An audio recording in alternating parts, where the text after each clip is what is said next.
Now that the trainer allows me to spawn the new weapons in the Los Santos Jugglers update in single player, and I'm sure many of you guys watching, are very curious as to how the Railgun performs. So I wanted to make this follow-up video to test out a few things in terms of damage compared to the explosive sniper. It's going to serve as kind of like a part 2 to the video I made discussing the stats of the weapon. And keep in mind, this is single player, and some things like car armor do work differently in single player than they do in online, so some of this might not be accurate, but it can still give you an idea of how it could work and its potential.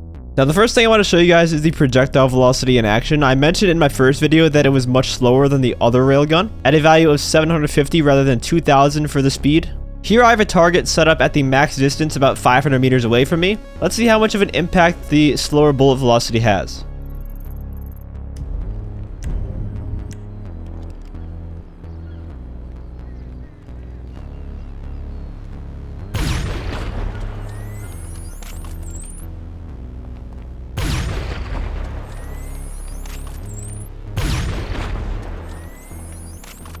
You can definitely tell that it's slower, but it's really not the end of the world. Now, if this was a small moving target at this distance, it would make a bigger difference for sure. But some people were commenting on my last Railgun video saying things like, oh, well, it's just like an RPG then. If it's that slow, that's a terrible nerf. That's pointless then. When it's not even close to the speed of the RPG rocket, it's still way, way faster than that. In this example, I'm shooting at moving targets, and I have to shoot a good bit in front of them in order to hit them, whereas the explosive sniper, I can just aim directly at them, and it's essentially hit scan.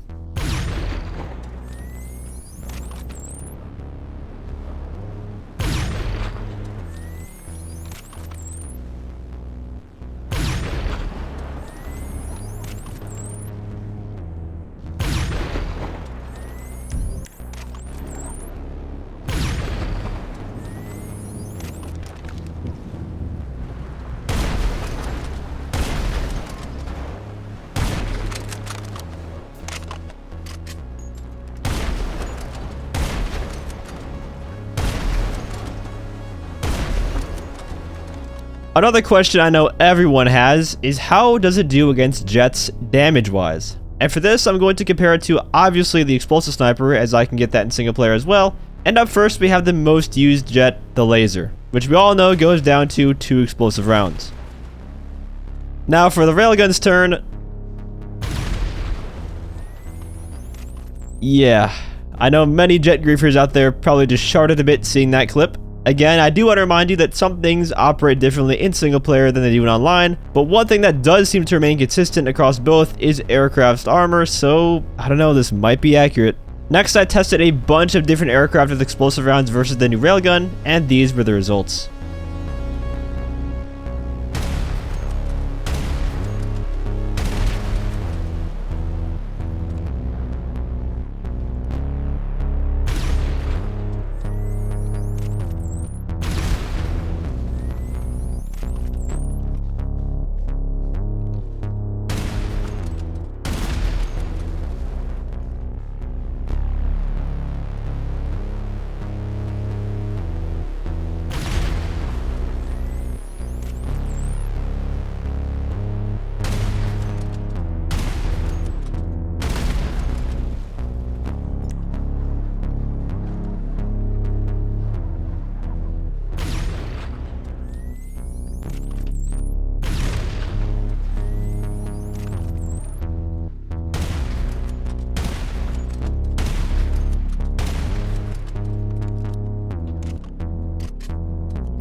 Every single test here garnered the same results as they did in multiplayer, matching the number of explosive rounds that each aircraft will take before blowing up. So one can assume that the railgun results would also be the same here as they are in multiplayer. It often takes one less shot than the explosive rounds to blow up aircraft with the railgun, which makes sense considering it does just a tad bit more damage than the explosive sniper.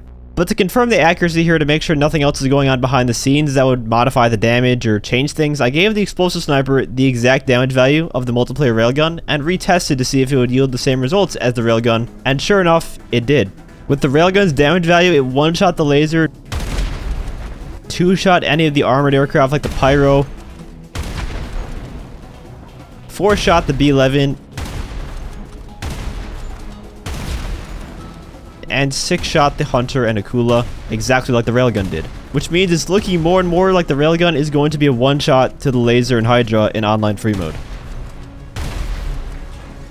One test that does give completely different results in single player is the armor of regular old vehicles. Even maxed out, they still blow up in 1 E round. In multiplayer, it's known that they take 3 to blow up, so we can't test that here, unfortunately. If I had to take a guess, though, the railgun would probably 2-shot civilian cars with 100% armor upgrades, whereas the explosive sniper 3-shots them.